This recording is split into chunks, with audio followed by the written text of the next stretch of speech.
So I'm very sorry that I will not be able to continue on with the stand-up comedy routine here that seems to be unfolding. And so, as Peter just alluded to, he would like me to come back. Well, I guess we'll see kind of what kind of ratings I get by the end of this and if I get turned out on my ears. So hopefully you're going to find this interesting, intriguing, and more importantly, it's going to be relevant to what God is saying to you, and as the Word of God should be, equipping for every good work. And so this morning I want to kind of carry on. This is just ringing a little bit. I don't know if that's me or if I'm too close to another microphone. That's better. Thank you so much. I think many of you know that I've been here now several times throughout the course of this year. I've had the opportunity, which has been a real pleasure, to share my passion, which has been to talk about the character, the life, and the work of the prophet Daniel. And I want to continue on a little bit with that this morning, but then focus on some other things in reference to using his example as a kind of a backdrop for us in terms of what we're facing in our current world. The previous message that I gave several months ago when I was here was entitled Mission in Exile. And I was referring in particular to the reality that as we look at where we, the church, are in relationship to what's going on in the broader sense of what's happening in our culture, what's happening in the world around us, that more and more we are experiencing the sense that we are living in exile. We have discarded our roots. We've moved away from the kind of the heritage that much of our civilization has been historically founded upon, and as a result, more and more we're finding ourselves in a foreign and pagan world in which we live. But rather than just kind of run for the hills and kind of enclave ourselves into, these kind of meaningless insignificance where we can kind of play around at being Christians, instead, what we've seen is that the role of the church in such times should be those that are salt and light, penetrating the culture, just as Daniel found himself in the midst of Babylon, or Joseph found himself in the midst of Egypt, or Esther found herself in the midst of tremendous persecution in Persia. It's at moments like that that we as the church need to recognize that our responsibility is not to somehow just kind of run for the hills, run to our alternative media, run to our alternative political leaders, run to our alternative whatever it happens to be that we find a sense of security and peace in. But that ultimately we find security and peace in the sense that God is sovereign even in the midst of the cataclysmic chaos that we find ourselves in the midst of our culture. We looked last time at the letter that the prophet Jeremiah wrote to Daniel and to many of the other exiles that were living in Babylon, where the letter to them was encouraging them not necessarily to look forward to the day in which you will be extricated from this pagan world back into the promised land again. But actually, the message that Jeremiah was giving to the believers at that time was, settle down. Get involved. Build. Plant. Not out there somewhere, not out in the midst of kind of being extricated from the rest of the world, but in the midst of the world system. Build and plant and primarily seek the welfare of the city. They were not to commiserate their losses, but they were to be involved in building and blessing the city around them. In other words, they were to occupy until God came and restored them to the land once again. They were to occupy. And we've seen how in the midst of all that, Daniel served with tremendous skill and talent in the king's courts. He was one of the most confidant, trusted members of the elite inner circle of King Nebuchadnezzar at that time. His wisdom when compared to his contemporaries was par none. He was on a level that couldn't be compared to anybody else. And as a result, he was elevated to the most significant positions in the midst of Babylon in his day. He served as ruler of the province of Babylon, and then later at the end of his life, when the administration of Babylon crumbled, he was elevated to the same position in the empire of Persia as well. This morning, as we move on from that which we've been talking about, as I've had the opportunity to be here, I want to shift from the fact that we do in fact have a mission in exile to now focusing more specifically on what the mission entails. What is it that our mission should be as we focus on building and strengthening and seeking the welfare of the city? What is it that we should be giving ourselves to do? And the difficulty with that is the reality that as I look out across you, we see many, many different personalities. We see many, many different skills. We see many, many different interests. We see many, many different passions that are at work. And so in one sense, it is almost impossible to try and describe with any sense of accuracy what it is that we are to be about in our mission, because our mission is collectively the sum of all the individual skills, talents, interests, visions, and so on of us all combined. So if there was one thing that we could focus on, one characteristic of the mission that I think it's important for us to identify, and that is that our mission is work. And for each one of us, that's going to look different. For each one of us, depending on our sense of calling, depending on our skills, depending on our interests, depending on our sense of vision, depending on our background, depending on our experiences, for each one of us, that is going to be different. But the commonality that we experience together in defining the mission is that it's going to be spelt W-O-R-K. The mission is work. Part of my purpose in sharing these messages that I've had the opportunity to be with you over the last number of months has been to focus on specific contemporary problems that we face in our culture today, and to be able to look at ourselves and ask ourselves the question, what should be our response?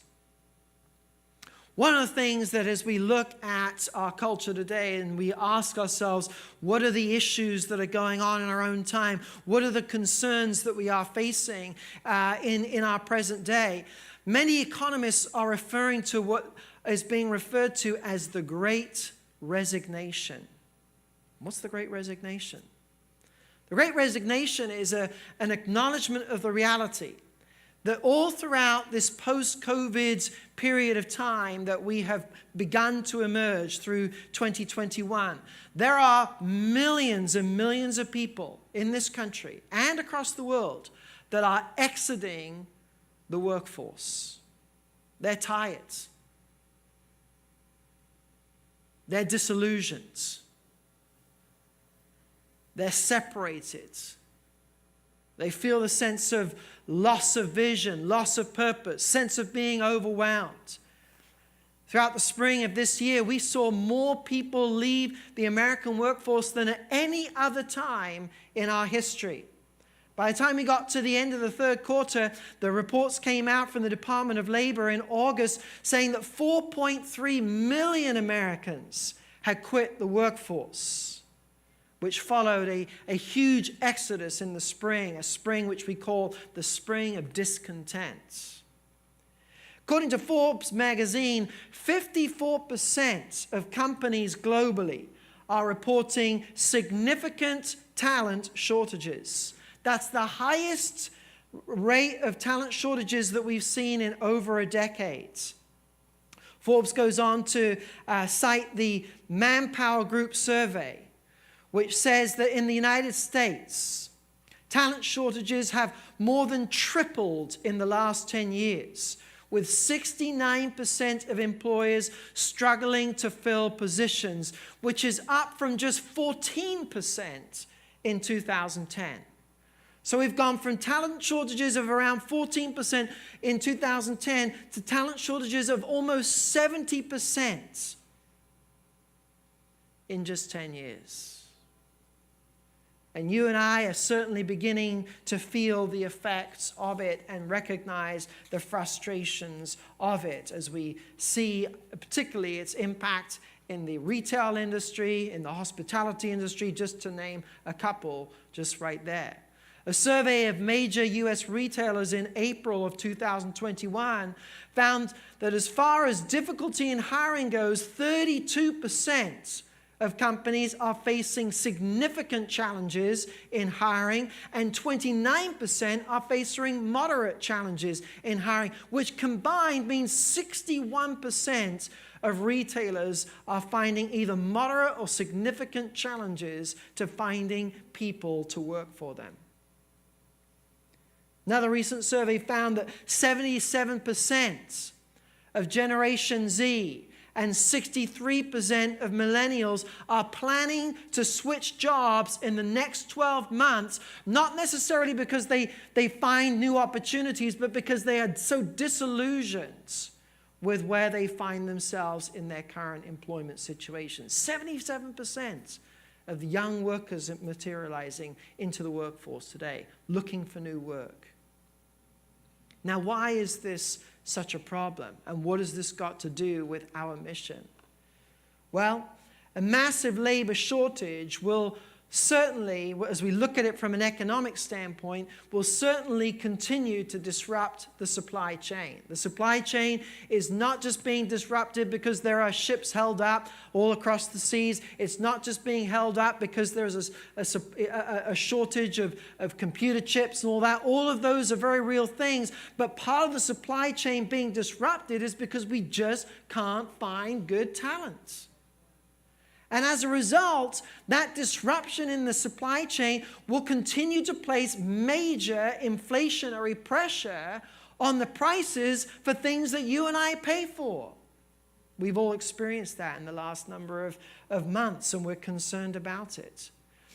And a third very concerning reality about this is that it will continue to significantly contribute to revenue decline in our nation at a time when we have so over-leveraged ourselves into debt. The question is going to be, how in the world are we servicing those debts if we're not willing to pay?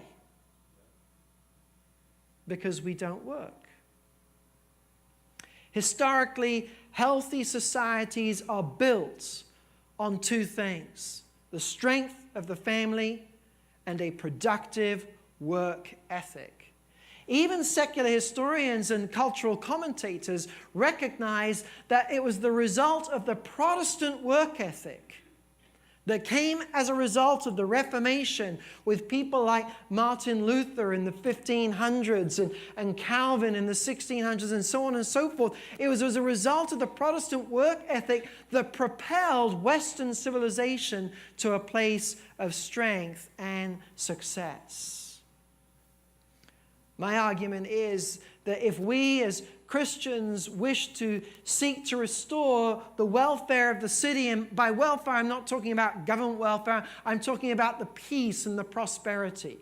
I'm talking about the shalom, the deep sense of settling that's coming, that should be in a society because people find a sense of security in their family and in their work.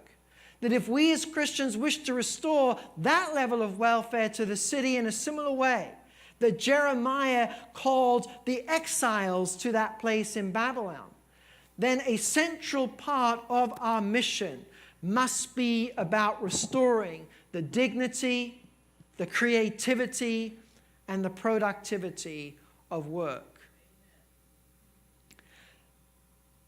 Now, the good side of this for us perhaps, is that the great resignation that is going on in our culture today could in fact be perhaps the greatest opportunity for us as Christians to fill the vacuum and to show what a strong work ethic looks like. When everybody else is exiting the workforce, that vacuum of opportunity is a vacuum that we should be looking to fill. I think it's interesting as you go back and look again at the example of Daniel and how in the moment of opportunity it was in fact a vacuum that he was able to step into and fill, and as a result bring about a tremendous influence in the most powerful empire of his time. Early on, when Daniel was just a mere teenager, Daniel was young and into the workforce. There was a situation where King Nebuchadnezzar had a dream where he was concerned about kind of the coming changes of civilization that would be unfolding years from now. And he had this dream of this statue, the 4 parts that represented 4 kingdoms that would emerge after the kind of the height of Babylon. And he just didn't know what to do with it. And of course, the reality was that he didn't know who he could trust to bring understanding to the concern that he had. The elite were no longer trustworthy.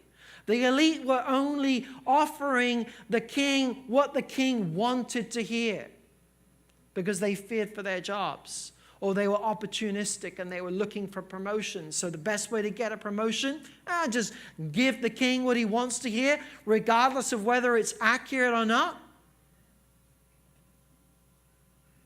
That's what we see taking place in our media today, is give the people what they want to hear, no matter whether it's true or false.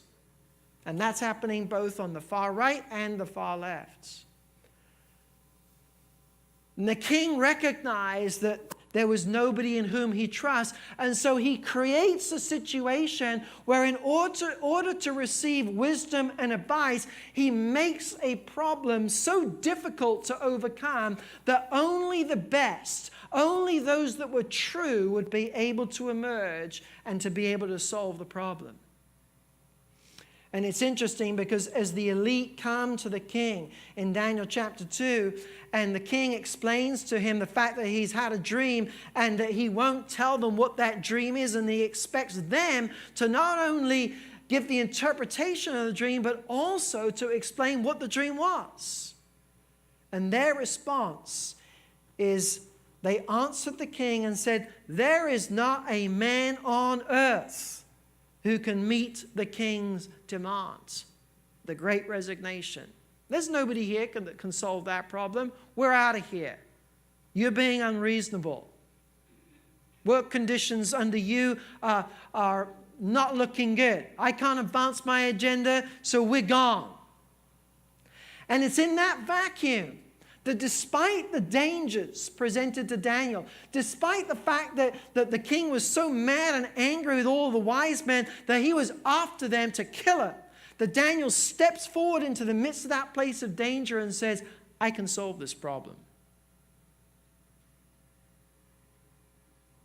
70 years later, after a lifetime of faithful work and service, we see another king sitting on the throne of Babylon, at the height of Babylon's power, and throwing a huge celebration, the Babylonian feast, and we see the writing on the wall that spells that this party is basically over.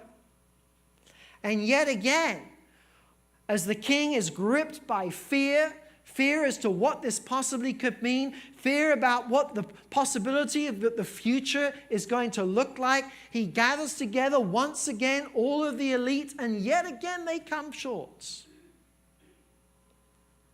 All the king's wise men, verse 8, came in, but they could not read the writing or make known the interpretation on the wall.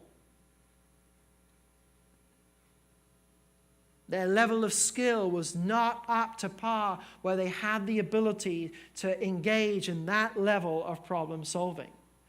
And it was at that moment that the queen steps forward into the midst of all the chaos, everything's flying everywhere and people are just in complete disarray. There's utter chaos going on at the heights of the most powerful empire in the world. And she says, listen, there's a man in your kingdom in whom is the Spirit of God, who has a spirit of excellence and knows how to solve enigmas.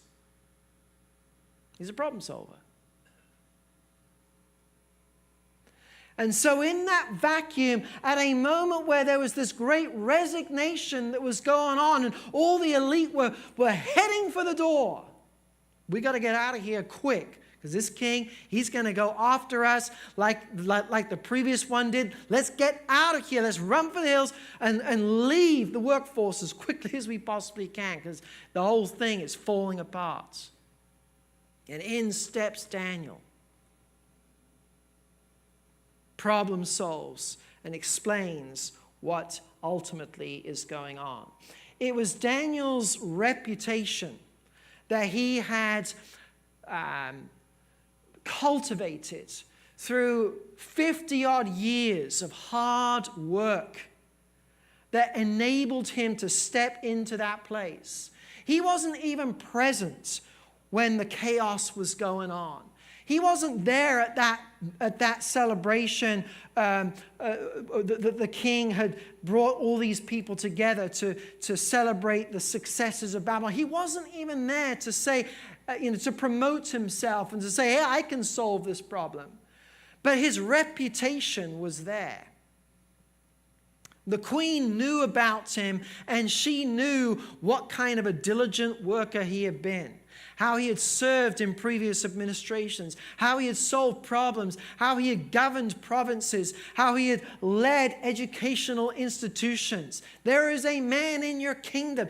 Daniel didn't need to put himself forward. He didn't need to create a way for himself. He didn't need to kind of selfishly promote himself. It was his reputation for excellence and hard work that opened the door, that the people in the world system knew that they would be able to call on him to speak into the midst of this chaos. Same was true of Joseph, locked up in a prison cell, couldn't speak for himself, couldn't let his work as a faithful steward of Potiphar's house be that which would be able to propel him into a place of leadership in Egypt. Why? Because he's just been thrown in prison and left abandoned. And yet it was his reputation that somebody in Pharaoh's courts could remember, oh yeah, there's this dude back in prison. I know he's capable of managing stuff.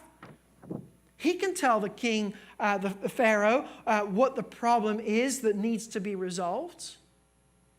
Reputation is that which goes before us and paves the way for us to be able to fill the vacuum of opportunity. Proverbs 18 verse 6 says, a man's gift makes room for him and brings him before the great. My question this morning is, why should we focus on the aspect of the mission being work? We live in an age where our culture has lost trust in the typical institutions of society to provide a coherent set of beliefs, values, or a common sense of purpose or mission. No longer can our society look to its political leaders for the set of values, beliefs, and common mission. Even in the field of education now, we see the revolt that is taking place as parents are coming before boards concerned about what is being taught in our schools today, because we have lost trust in the educational system and its ability to provide a coherent set of beliefs and values that we rally around. And it's not just in the field of politics or in the field of education. Certainly it's been in the field of media and news and all that kind of stuff. There is no longer any trust, any sense of looking to those institutions as the purveyors of values and beliefs.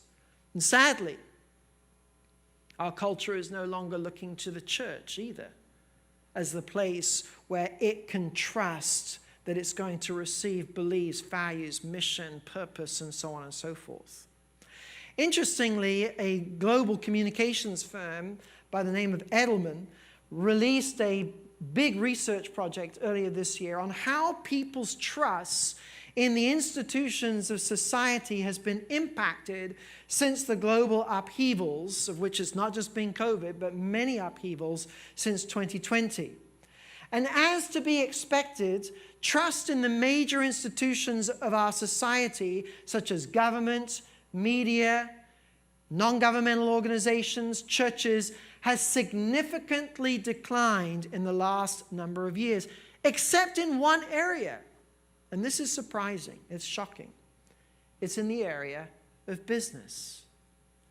Now, one could argue, how is that even the case with all the big tech taking over and all the rest of it that we've seen going on? I'm not just talking about big tech. I'm talking about the reality of what most people experience in their workplaces, and that they're looking to their workplaces now for that sense of where perhaps we can find our values and our sense of purpose. Could it be that it's in the realm of the marketplace that we have the greatest opportunity to meet people in the place where they are looking for answers?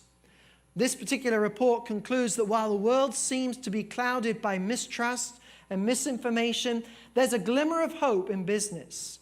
The study shows that business is not only the most trusted institution, but it is also the only trusted institution with a 61% trust level globally, and the only institution that's seen as to be ethical and competent.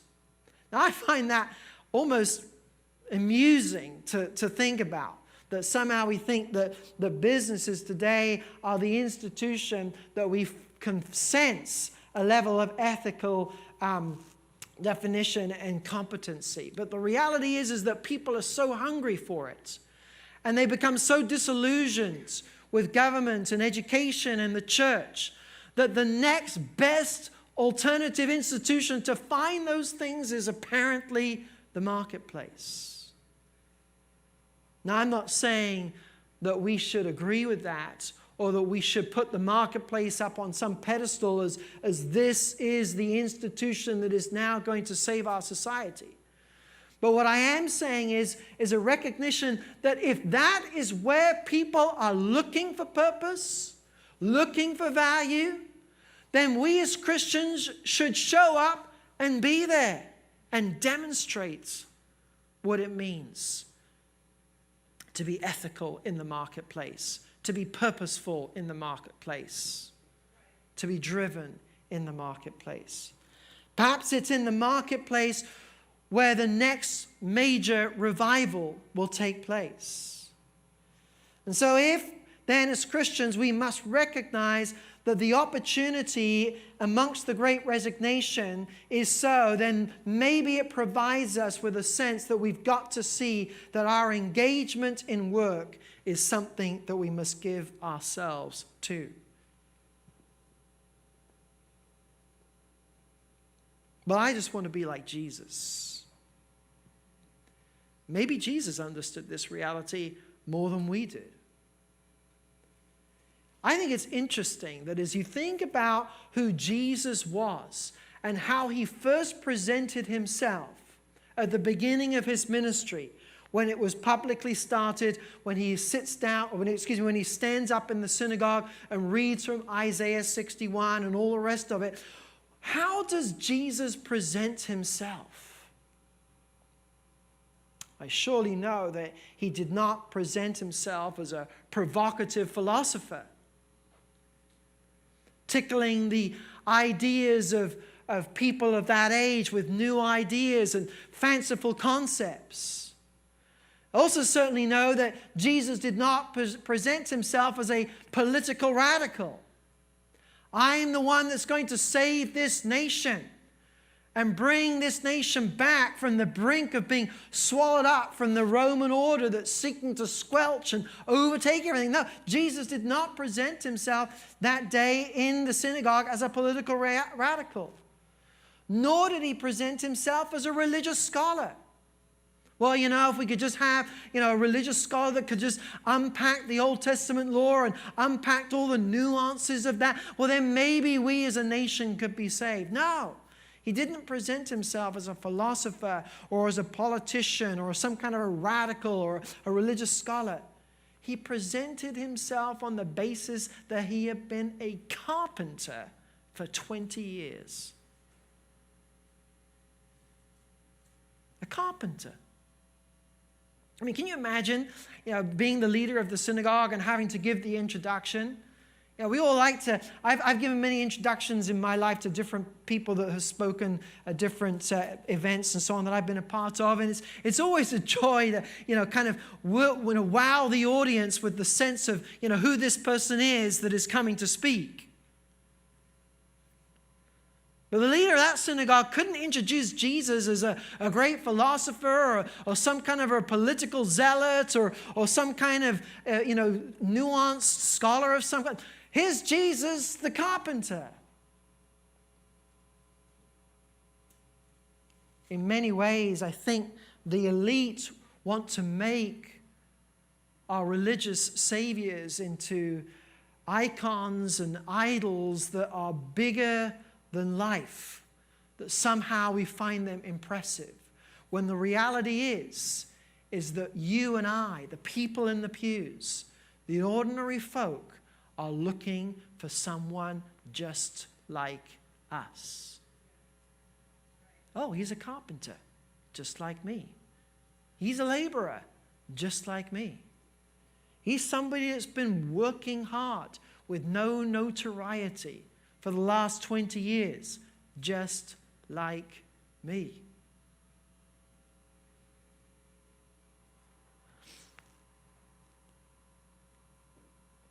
It's interesting as you look at the word carpenter in the Greek, it's translated as the word craftsman.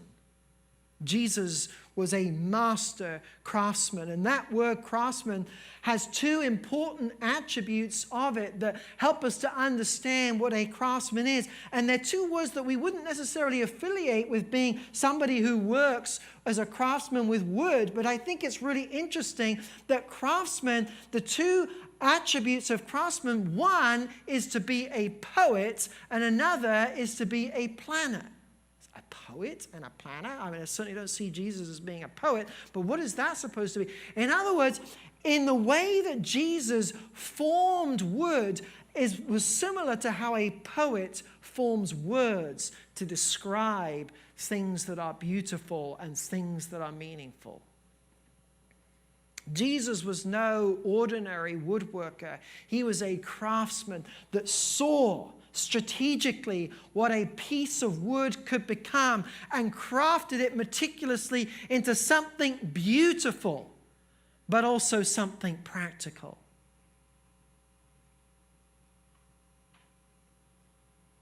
For 20 years, Jesus crafted wood thoughtfully with purpose and beauty. And for 3 years, he crafted people's lives with purpose and beauty.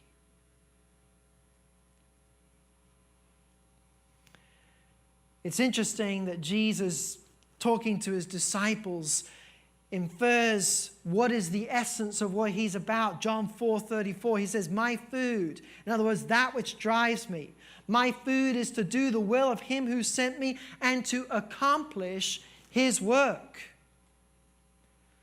A little later on in chapter 5, verse 17, he says, my Father is working until now, and I am working.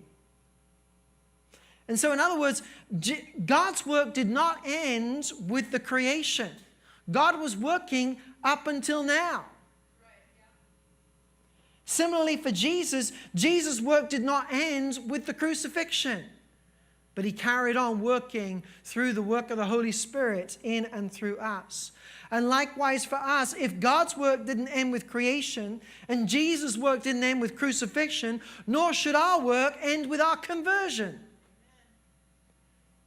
We somehow think that now that we're converted and that because we are free from quote unquote, the works, that we don't have to do anything to be somehow in God's favor. And yes, obviously that is true, but somehow that means that we no longer have any real reason to be here on this planet, and that we might as well just kind of depart now and just hope for his return so that we can get on and looking forward to being in retirement in eternity. Do we realize that there's going to be work for us to do in retirement, in eternity? Because God says that we are to judge the nations in eternity. We are to rule the new heavens and the new earth in eternity. Eternity is not going to be us sitting around, playing our harps on the clouds in some kind of giant retirement village in the sky, as my mentor Dennis Peacock puts it. Jesus told his disciples in Luke 19:13 that you are to occupy until I come. There's work for you to do. Occupy is not some kind of political idea where we're just going to take over the culture by force and by storm. Occupy, like the old riots that we had a number of years ago, kind of Occupy Wall Street. We're just going to take over Wall Street and kind of bring a different tone to it. That's not what we're talking about. We're not talking about occupying in the world in the sense that we're taking over. But we are talking about engaging. Occupy is to engage in business until I come. The word occupy there is the Greek word pragma. It's the word that we get the word pragmatic from, which means to manage public affairs, to transact public business. In fact, in one instance, it talks about to occupy is the business of a banker or a trader. And for whatever reason, that is what we are to be giving ourselves to until he comes. It's interesting as we look at the various different parables that Jesus uses to explain the nature of the kingdom of God, so many of them are explained in the context of the workplace and refer directly to issues of stewardship and management. We have parables that are set in construction sites and vineyards. We have parables that relate to property rentals. And perhaps that's because the frame of reference that Jesus had was because that is what his experience was. Maybe Jesus in his time had crafted wine presses. Maybe Jesus in his time had built observation towers in vineyards. Maybe he had observed the strained relationships between landowners and tenants. Perhaps one of his own clients had run out of money halfway through a building project, leaving debts unpaid. Perhaps understanding the importance of digging a foundation all the way to solid rock so that the building could withstand floods and rain and wind was because he himself had built houses on similar foundations. Did Jesus ever perhaps hire assistants that had grumbled their way because of their pay or complained about work seniority? Certainly experienced that with his disciples. Well, who's going to be on the left hand, on the right hand? Well, I've been around long enough. All the arguments that Jesus had to put up with. How much of the wisdom in Jesus' parables was developed through his experience as a skilled carpenter? I want to close by focusing on the parable of the laborers in the vineyards in Matthew chapter 20.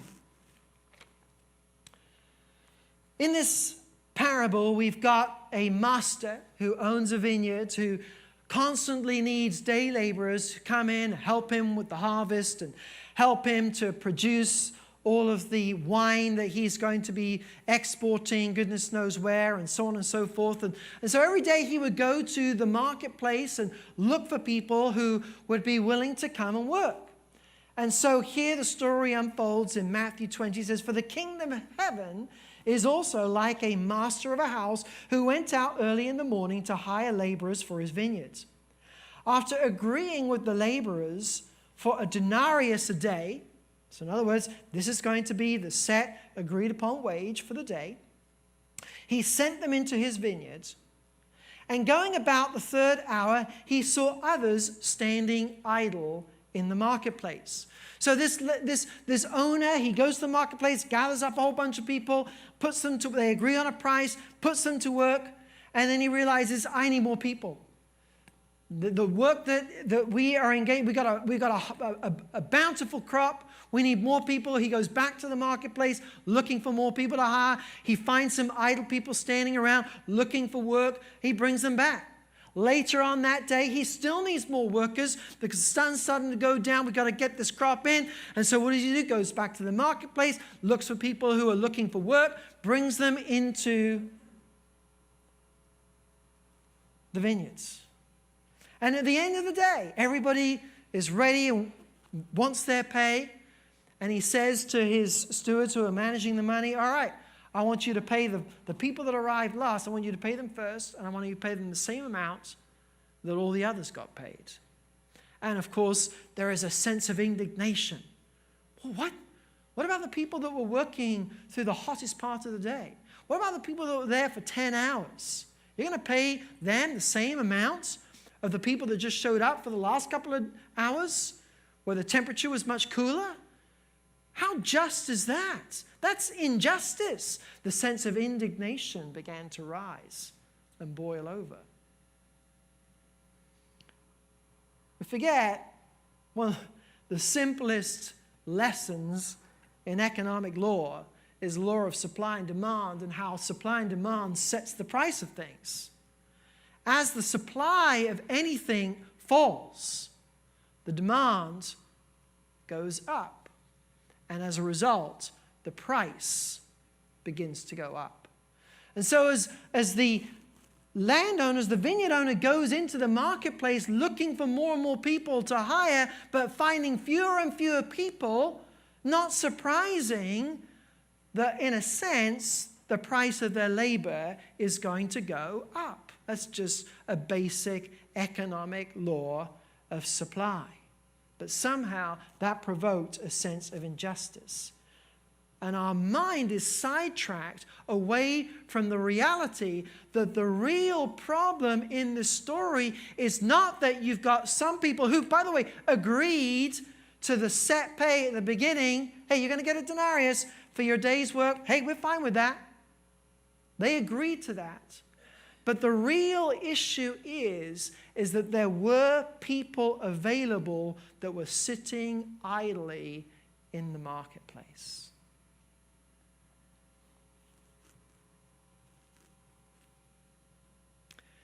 Here is a master that saw their value and put them to work and did not take advantage of them, but gave them the same amount of pay, a whole denarius, even though they only worked a couple of hours. He saw the value of what they could bring to the table. In that same way, I believe that we too have not only a mission and a purpose to show up to the marketplace, but we should be those who are like the owners of a vineyard, that we see the value in the work and the skills of others, and we're able to call that value out and inspire them not to leave the marketplace, not to be a part of the great resignation, but to call them into that which they have been designed by God to create. I tell you, when people get in touch with why they were created, whether or not they know Jesus, They find a sense of purpose. They find a sense of value to their lives. And in that sense, when we can work as God's agents that are calling people to a sense of value and calling people to a sense of worth, we are drawing them closer in a relationship to who God has created them to be. And yeah, let's deal with the issues of injustices of pay and all that. But the reality is that people are looking for value more than they're looking for pay. Especially this younger generation. They would rather take lower paying work to find work that is more meaningful and valuable to them. So my question for us as Christians in the marketplace, not just working hard and working diligently and providing a good example and so on, but if we're called to be good leaders and good stewards and to be those Joseph and Daniels, then we need to be those that are calling people out of their sense of disillusionment and calling them into a sense of purpose. That, I believe, is our place in the market. We are called to steward people. We are called to empower people. We are called to equip people so that they can be successful, so that they can be those that are bringing the welfare back to the city. They are bringing the peace back into the city.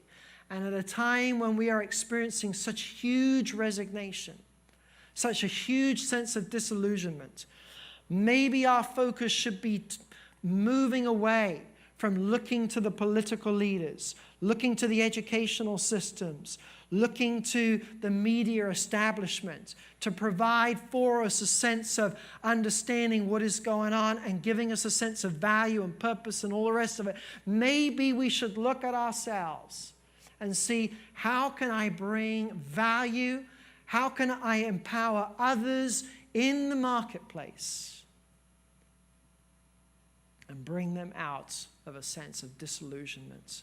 So our mission, yes, it is to spread the gospel. Our mission is to, yes, heal people. Our mission, yes, is to do all the other things that we do. But ultimately, in that sense, our mission is work. And when we recognize, yeah, we might be tired. Yeah, we might be weary. Yeah, we ourselves might be a little disillusioned after all that has transpired in the last couple of years.